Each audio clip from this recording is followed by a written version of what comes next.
My name is Evan. I made a drunken deal with my ex's inhuman lawyer, and my friends are trying to get me out of it. If you've missed my earlier updates, I've linked them above. Kevin and I posted up at our friend Jacob's place to plan for the early morning hour. I watched the last light fade out on the street windows through the bay windows. The tires of passing cars splashed through the shallow puddles. As the hours crept later, fewer and fewer drivers passed the house, until the only sound was the gentle tapping of the rain on the glass and Jacob's pacing. He had been circling the coffee table with his yellow legal pad, pausing to make a note here and there, or consult his stack of law books. None of us felt much like talking. I could feel the anticipation growing in my limbs, the kind of sensation you get when you're hopped up on caffeine on an empty stomach. At 2:45, Kevin started wiring me up with equipment he had borrowed from his job in an indie movie studio, a microphone and a body camera. "Your clothes and phone vanished with you," he reasoned. "This should be no different." "That's assuming you still disappear with us watching you." Jacob took a break from his pacing to join the conversation. "It's almost time." Kevin pointed at the clock. "I don't think I can do this." I held up my hands, showing them my twitching fingers. "I'm shaking." Kevin patted me on the back. "You've done this before, alone. We've got you. Just try and relax." "Okay." I put my feet up on the couch and propped my head up on a mountain of pillows. Jacob traced a line through the air from my eyes to a spot in the kitchen by the wall. "Right about there is where G should be joining us." He sat his pad down on the table and started talking to himself, rehearsing his arguments to the spot along the wall. 2 minutes, Kevin said. "You'll be okay. Just do your part like we practiced." Kevin clapped his hand on my shoulder before retreating to the kitchen table. He adjusted his video camera, trained on the spot where Jacob pointed. The lights didn't exactly dim. The bulbs still looked bright when I looked at them directly. The shadows just seemed to go stronger, creeping farther from the corners until they dominated the room. G's face emerged from the dark, as if he were poking through a curtain. He did not seem the slightest bit perturbed I wasn't alone. "Do you aim to stop me from collecting your payment?" G asked me. I didn't answer. I just focused on my job, keeping my eyes open long enough for Jacob to talk. "You're not collecting anything. Not on that half-baked handshake agreement you cooked up," Jacob said. G turned toward him. "And you might be Jacob Crane. I'll be representing Evan Hinkle in this matter," he said. "My client had neither the understanding nor the clarity to consent to any agreement you may have offered him. He was never even shown a contract. That wouldn't hold up in any earthly court I can think of." G laughed. "The temporal tribunal is not an earthly court. We take handshake agreements very seriously." "How about coherence?" Jacob asked. "Because my client was intoxicated and distraught when you approached him with your offer, a fact which you exploited to get him to agree to terms he would have rejected had he been thinking straight." "What an interesting gambit." G stepped into what little light remained in the room, revealing the rest of his body. "I've seen attempts to welch on agreements before, but never hiring a human lawyer to wriggle out for you." My eyes began to water. Jacob ignored the comment. "You threatened to take Evan to court, so you have to operate with some kind of magistrate, yes?" G scowled, clearly not used to being challenged. "He's not exactly what you would see in a mortal courtroom, but yes, there is a judge." "Then I demand a hearing." Jacob straightened his spine. "I intend to file an injunction to stop all further collection of my client's time until we can work out a proper agreement." G cracked a smile. "This should be good. Airtight, hotshot. Let's go see the judge." "Right now?" Jacob's voice faltered. "When else?" G sneered. He turned to me. "And until I see an injunction, I have every right to continue collecting payment. Close your eyes." He clapped his hands in front of my face. I blinked.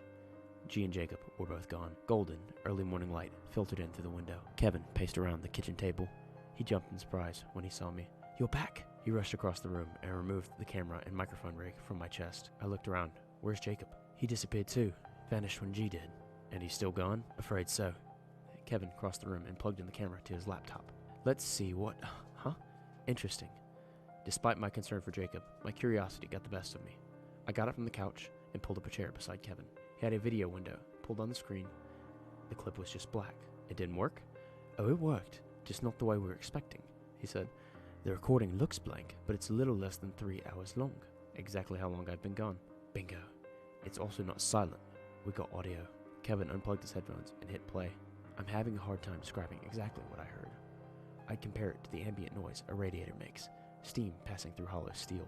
It came with this almost inaudible, low-frequency pulse, like an enormous engine chugging along far away. Every few moments, the soundscape would be interrupted by what resembled the rattling breath of a massive, slumbering creature." "What the hell is that?" I asked. You tell me. I squinted at the screen. Did something move there? Let me see. Kevin rewound the clip and pressed play. There! I pointed. Hang on. Kevin bumped up the brightness as high as it would go. At that level, the screen looked like a night sky full of swirling storm clouds. So the video did work. I was starting to think it wouldn't, Kevin said. She didn't show up on film or video. Jacob snapped back into existence from across us. Jacob snapped back into existence across from us at the table, alongside that hideous, suit-skinned creature. I flinched. Holy hell, Kevin said. Jacob looked shell-shocked and disheveled. Stubble had sprouted along his jawline. His clothes were wrinkled. I finally found the courage to ask, did it work? Sorta, Jacob said. Then why is he still here? I pointed at the being that haunted my nights. Still here. He spoke in a voice I hadn't heard before. Sir, I don't believe we've had the pleasure of meeting. Most clients call me R. He held out his hand. I shook it, wincing at the feeling of his skin. But you look exactly like your ex-wife's lawyer, he finished. Yes, I understand you humans have a hard time telling us apart. I went into court, ready to get you an injunction, and then I saw the judge. Jacob trailed off, his skin going pale. Mortals are often surprised at the sight of our magistrate, R explained. I took pity, jumped in on your behalf, got your injunction. G won't be taking any more of your hours, at least for now. R will be taking over the case, Jacob explained. Pro bono. I couldn't believe it. You're serious? R pushed his spectacles up the bridge of his nose. G is something of a thorn in my side. Call it a professional rivalry. I'd be happy to bring your case before the court, or negotiate a more equitable out-of-court settlement with your ex-wife. It's ultimately your call. I muffled over the words for a moment. You're my lawyer, right? What would you advise? G's offer may have been predatory, but your ex-wife has a decent claim. I can probably knock the settlement down to 1 hour a night and 1 day per week. I'd still have him coming to collect then. I looked down at my hands. Afraid so. There is another option. It's more risky, but I think I can get you off the hook almost entirely. That sounds too good to be true, Jacob interjected. For a lesser lawyer, perhaps, R quipped. I happen to be very good. If you'll take a leap of faith, you take a chance either way. Take some time to think on it. Jacob tells me you have visitation with your kids this weekend. I nodded. Go. Enjoy it. Spend time with your loved ones. Call me when you decide.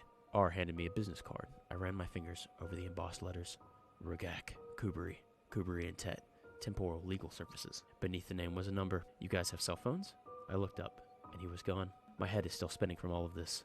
I don't know what to make of the weird footage and sounds Kevin's camera recorded. As for R's offer, I can't shake the feeling he has ulterior motives. I've got a big choice to make.